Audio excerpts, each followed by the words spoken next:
I'm Ben O'Donoghue and welcome to the Essential Ingredients Cooking School.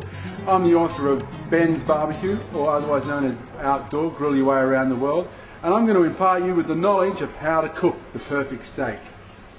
The first thing you need to do, if your meat has been in the fridge, you need to bring it out and let it come up to room temperature, or just take the chill off it, because if you try and cook the steak while it's cold inside, you're not going to get the dispersion of heat equally, and you'll end up with a sort of substandard steak, and who wants that?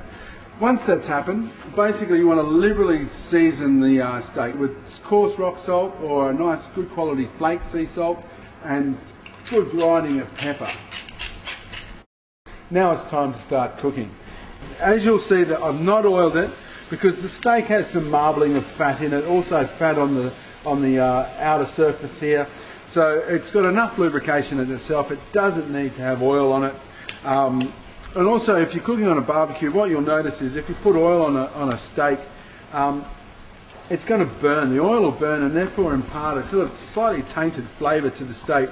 Now, when it comes to cooking, you want to watch the heat transfer. As the steak cooks, the steak will change colour towards the centre of the meat. So you want to cook it for a steak this size, about an inch thick, about 8 minutes on one side, then turn it over and cook it for about the same amount of time on the other side. Importantly as well, when you cook steak or any kind of meat on the barbecue or in a pan, don't overcrowd the cooking surface, because what happens is all the meat will draw in all the heat from the barbecue or the pan.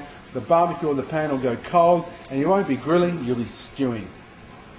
Okay, once you're happy with the cooking on one side, so that's been about 7 minutes, we turn it over. You can see the lovely crust on the steak. Now, if you were cooking on a barbecue, you'd have that radiant heat sort of licking the sides of the steak. We're cooking on a grill pan. You might want to just hold it on that side, just to render and crispen up some of that fat, just quickly, then place it back down on the barbecue.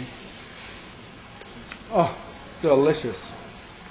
Just take the steak off the grill, put it on a nice clean plate and let it rest. Now the rule of thumb is this: the amount of time that you've cooked the steak or piece of meat, you need to rest it for about half the amount of time. Now you're probably thinking, but my steak will be cold. That's fine.